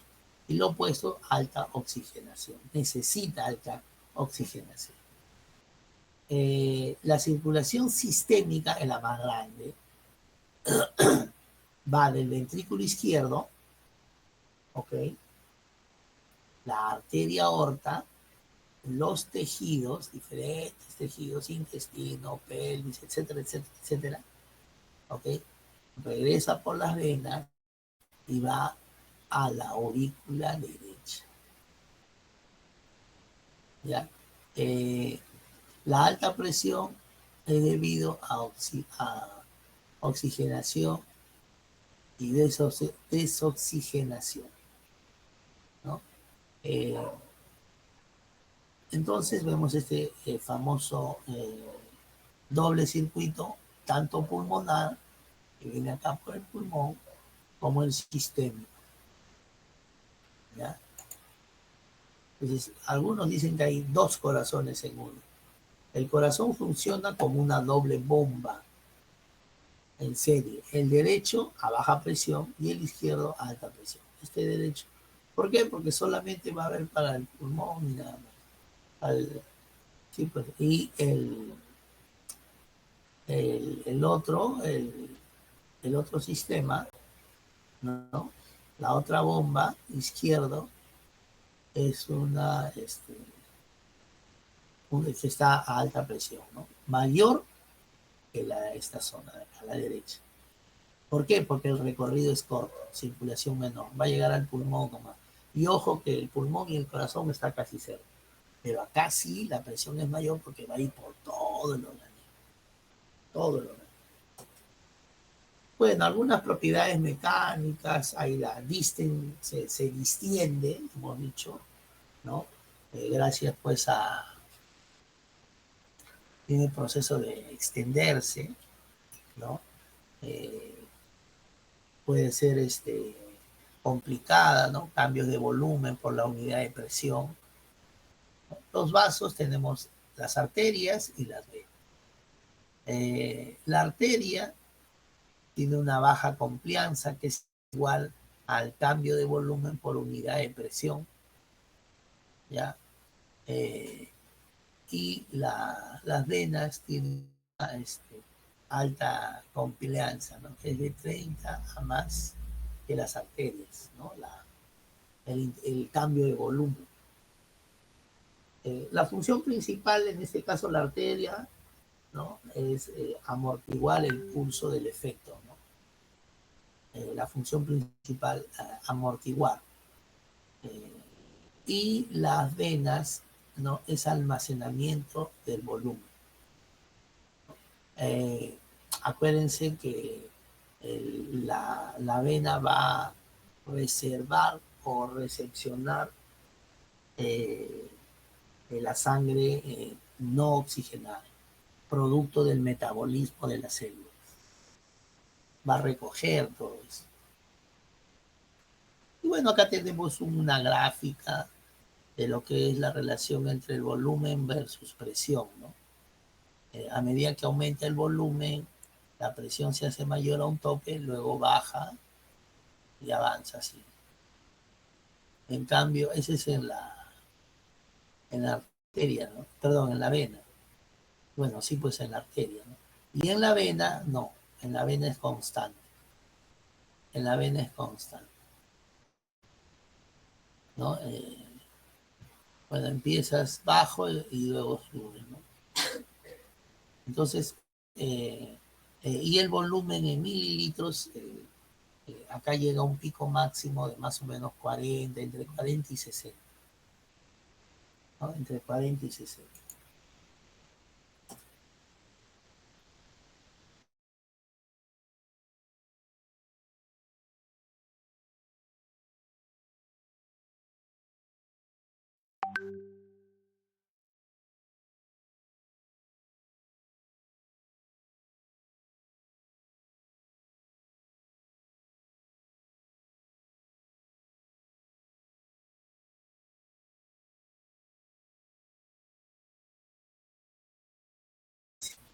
Debe de resistir qué presiones, ¿no? Entonces, pero para eso uno tiene que conocer al menos algo de fisiología, ¿no? Cómo es el trayecto, ¿no? Cómo debe de cerrarse esa válvula, cómo está anatómicamente para que parezca lo más anatómico posible para que no genere pues algunas turbulencias, ¿no?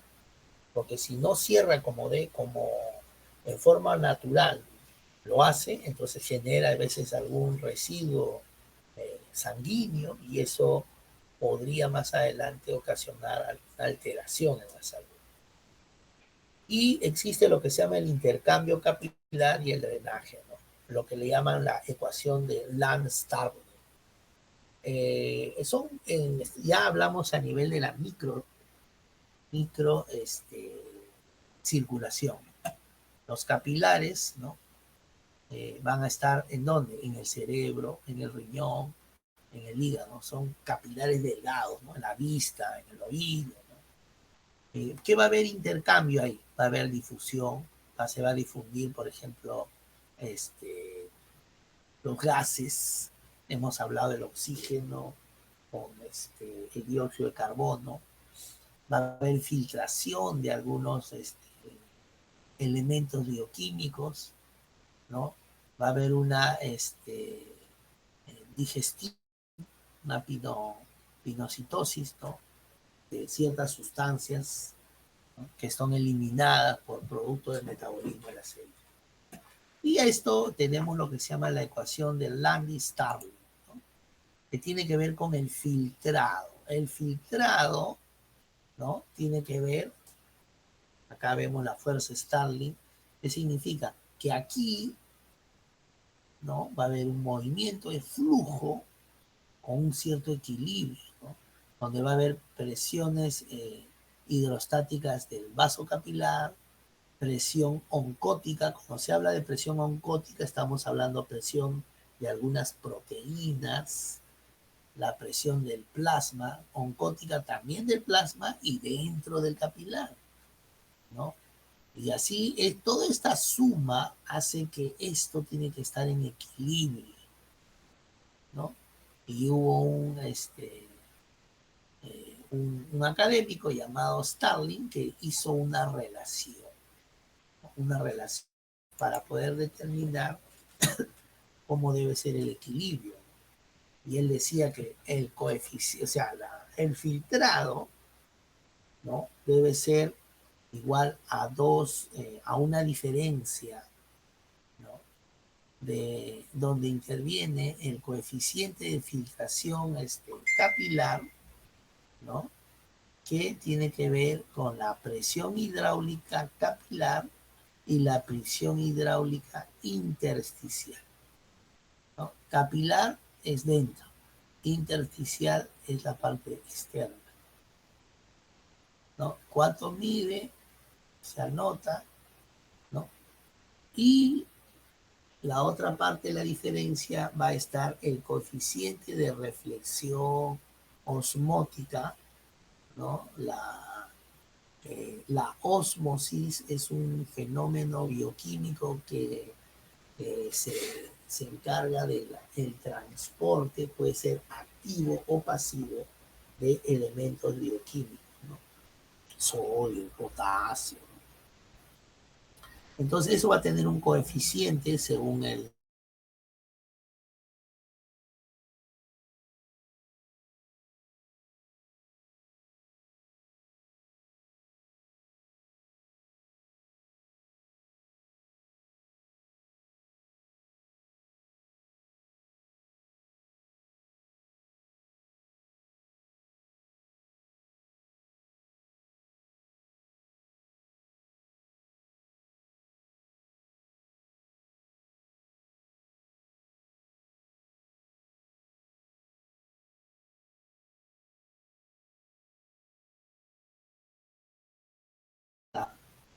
Esta presión, la llamada presión hidráulica capilar, la diferencia entre la presión hidráulica capilar y la presión hidráulica intersticial debe ser mayor que, que la presión oncótica capilar y la presión oncótica intersticial, ¿no? Debe de ser mayor.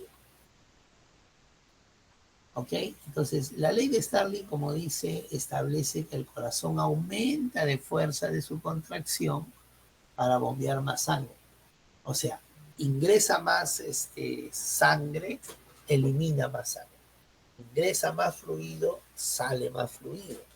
Y eso significa un aumento de la presión o la contracción de los ventrículos para expulsar la sangre. Eh, Esto se va a autorregular, ¿no? Cuanto más sangre recibe, más se estira el músculo, se dilata más, como un globo, ¿no? Recibe más agua, se dilata más. Y cuanto más se estira, más fuerte se contrae para bombear. Se estira y luego se contrae con más fuerza.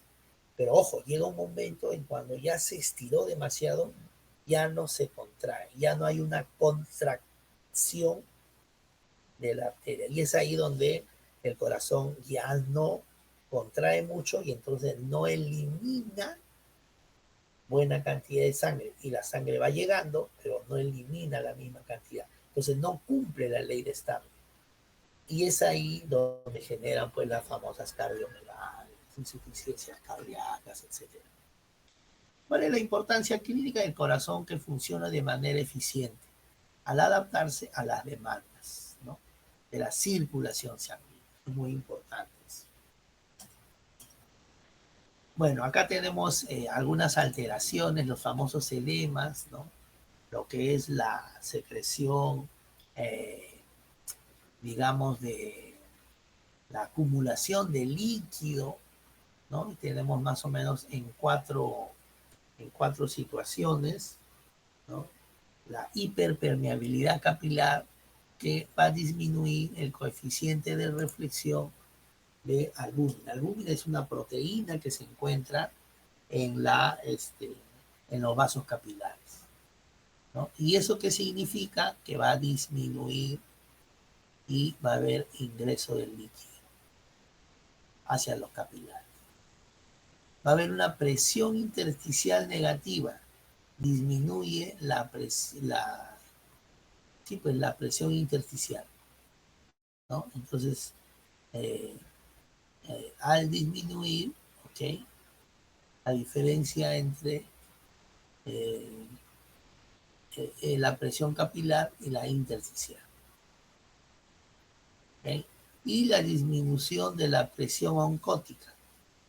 También hay una disminución de la presión oncótica. Y un aumento de la osmolaridad intersticial. O sea, estos factores se van a alterar, ¿no? ¿Y qué va a suceder? Va a salir sangre, bueno, líquido del capilar hacia la zona extracelular. Entonces uno siente que se hincha, ¿no? O como comúnmente uno dice, retengo líquido, ¿no? Entonces el líquido que está acá en los vasos sanguíneos circulan y se van a eliminar, van a ser eliminados al intersticio de la célula. Y la célula se va hinchando, se hace como un globito. Eso se llama edema. ¿Por qué? Porque la ley de Starling se ha equilibrado. Debe haber un equilibrio entre entrada y salida de líquidos, de fluidos. Pero en este caso va a haber una salida total. ¿Por qué? Porque hemos dicho que primero una hiperpermeabilidad capilar. Entonces, al ser muy permeable, el líquido ingresa a los capilares, ¿no? Luego va a haber una presión intersticial negativa. ¿Qué significa? Que va a bajar más digamos,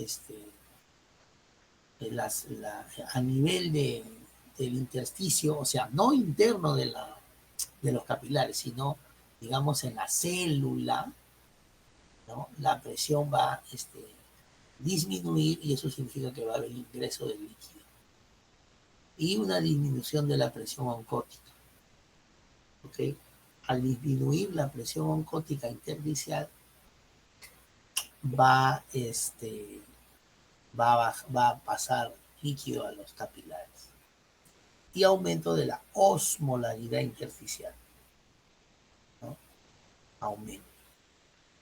Entonces, esto a la larga nos va a traer el famoso edema, ¿no? O otros llaman acumulación o retención de líquido.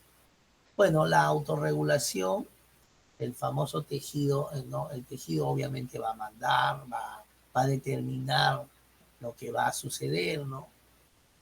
Los metabolitos van a ser el oxígeno, el CO2, el hidrógeno, el potasio, etc. Y esto va a generar una vasodilatación. Ante no hay un buen flujo, entonces el mismo organismo va a querer que esto fluya y va a dilatar, digamos, el vaso, ¿no? Por eso se llama vasodilatación, ¿no? Miogénica es cuando hay una contracción del músculo. Aumenta la presión y por lo tanto va a haber una contracción del músculo liso y esto genera una autorregulación. Endotelial es cuando hay una liberación del óxido nítrico. Acuérdense que hablamos que el óxido nítrico interviene para el endotelio, ¿no? Y hay algunas sustancias como la prostaciclina.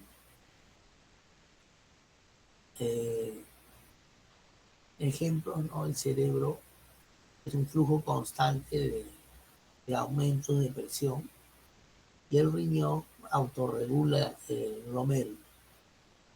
Eso, vamos, cuando veamos la parte del riñón, el glomérulo es una parte donde está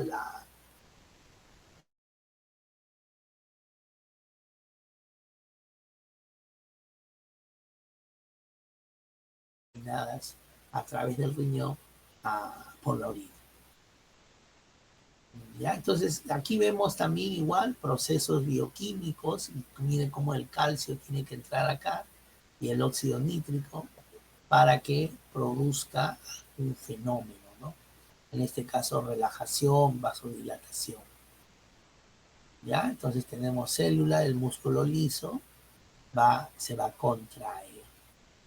Y al igual acá, la presión arterial media, en este caso entre 60 y 80 y 160, en realidad es 140, ¿no? Se considera incluso hasta 140 una presión normal, pero alta. Entonces, ahí es donde debe de fluctuar. Aquí debe de fluctuar, ¿no? Aquí es donde fluctúa. Ya después ya puede subir y eso no es recomendable. Y mucho antes puede bajar demasiado. Entonces, debe haber un equilibrio, un equilibrio. Bueno, los mensajeros químicos, hemos hablado de eh, el- los vasodilatadores, ¿no? Uno de ellos es el óxido nítrico, eh, ¿no?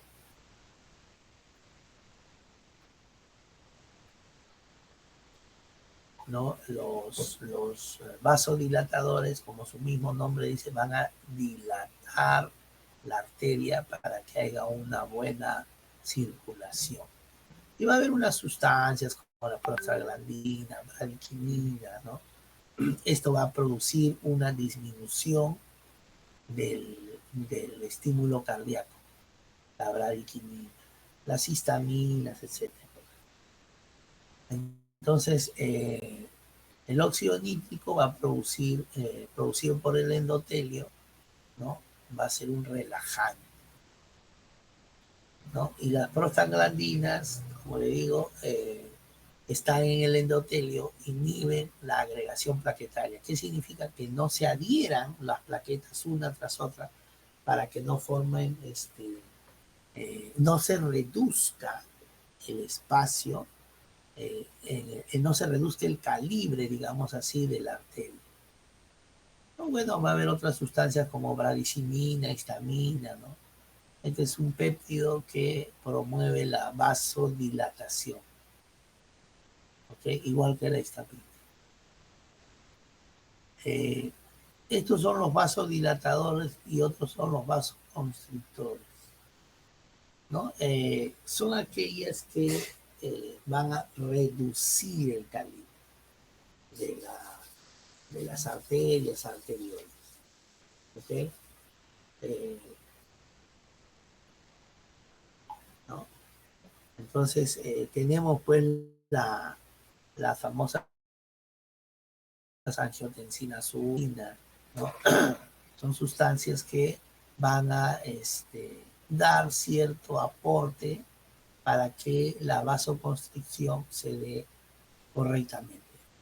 Angiotensina 1, endotelina, ¿ok?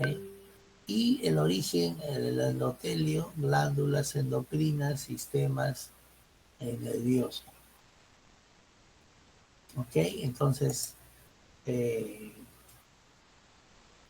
mantener la presión y en equilibrio, ¿no? Eso es muy importante, ¿no? el gasto cardíaco, la presión arterial va a ser igual al gasto cardíaco por la resistencia periférica, ¿no? Suma de resistencias, ¿no? Y la presión arterial media va a ser en la este, presión, presión diastólica y un tercio de la diferencia de las presiones diastólicas y sistólicas. Entonces, bueno, por ejemplo, pone acá, ¿no? Si tenemos un paciente que es de 80, su presión a 120, la presión arterial media en este caso va a ser esto. Va a ser esto. Entonces es la presión arterial diastólica más un tercio de la sistólica, 120, diastólica, ¿no? Y tenemos esto, ¿no? Obviamente va a haber regulaciones a corto plazo, sistema nervioso autónomo y a largo plazo sistema el riñón, ¿no? Volumen sanguíneo. ¿Ok? Entonces acá tenemos igual gráficos de la presión arterial. El tiempo, la presión arterial sistólica obviamente es mayor y la diastólica obviamente es la menor.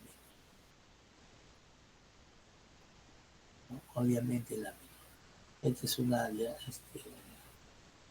sistólica y acá como ven diastólica, sistólica o de contracción, se contrae, se cierra el músculo para que elimine la sangre.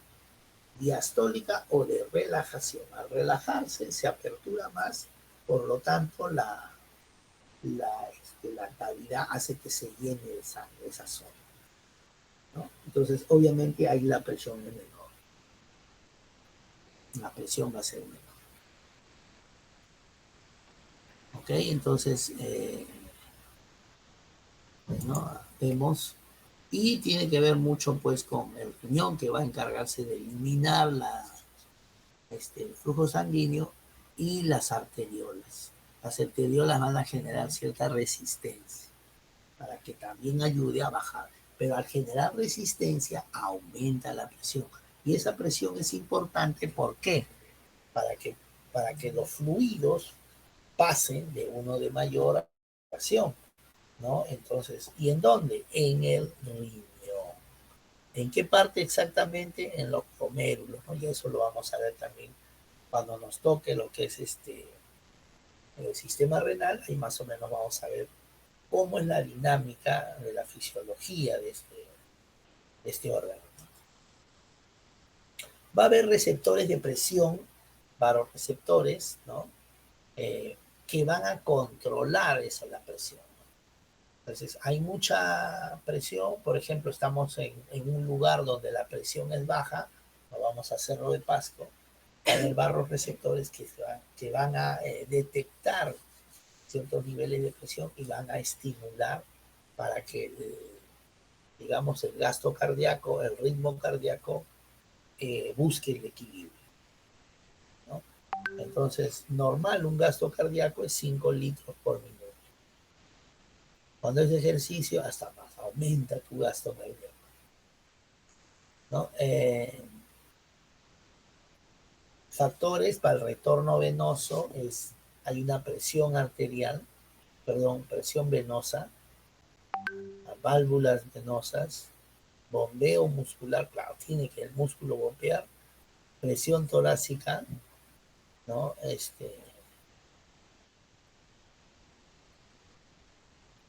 Ya, entonces, y nuevamente la ley de Frank Starling que dice que el corazón bombea lo que recibe, lo que hay, o lo que también se llama precarga. Antes de eliminar, de mandar de la aurícula al ventrículo, el corazón recibe una cantidad de sangre, se llama precarga, y eso va a hacer que aumente la diástole. Más volumen, o sea, se dilata más, y por lo tanto va a retornar ese volumen mayor al ventrículo y por lo tanto el volumen va a aumentar, el volumen sistólico. Al momento de eyectar del ventrículo a los vasos, va a aumentar, ¿no? Va a aumentar. Un diagrama de flujo del reflejo barorreceptor, ¿ok?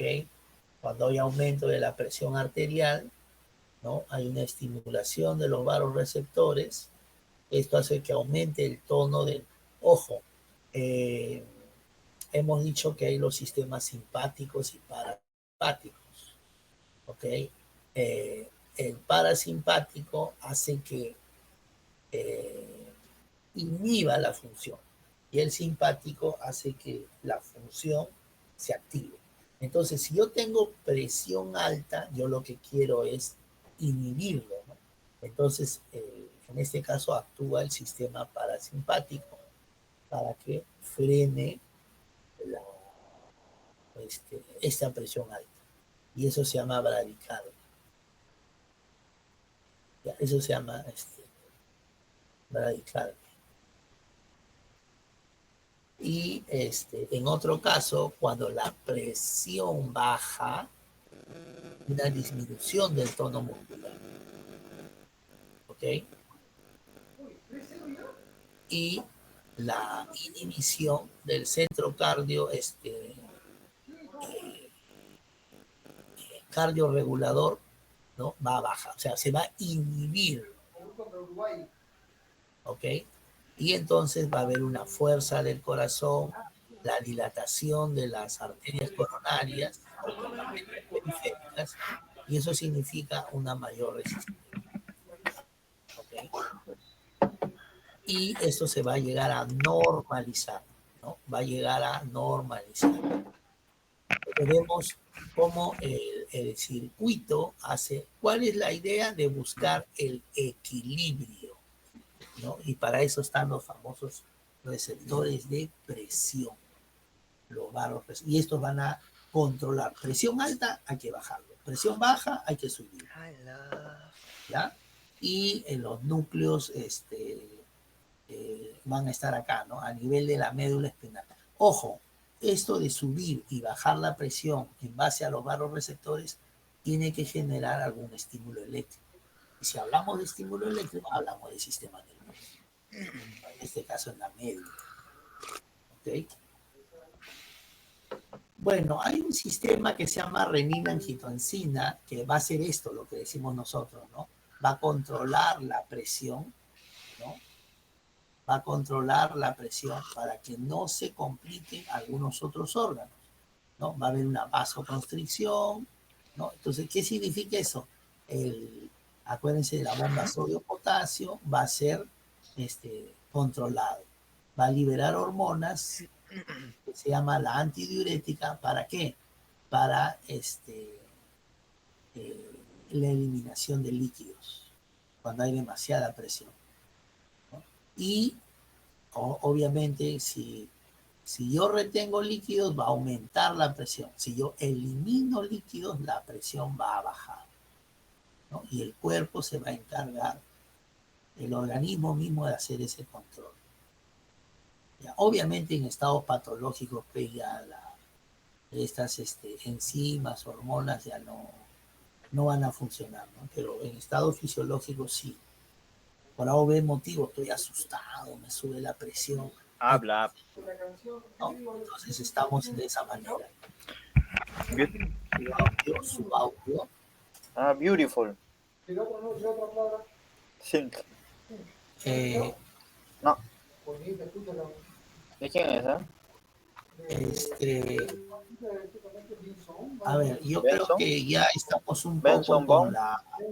con la No sé. hora. A ver, vamos a dejar por acá, a ver un ratito. Sí, vamos a un poco para continuar el sábado, ¿ok? Sí, está bien. Parece que tienen ustedes clases ahora. para no perturbar, vamos a continuar después el próximo, el sábado. Y obviamente también va a haber con el pasito de la clase anterior. ¿Sí? ¿Estamos bien? ¿Estamos correctos? ¿Se escucha? Sí, profesor. Sí, profe. Ya, entonces vamos a ver. Entonces vamos a un poco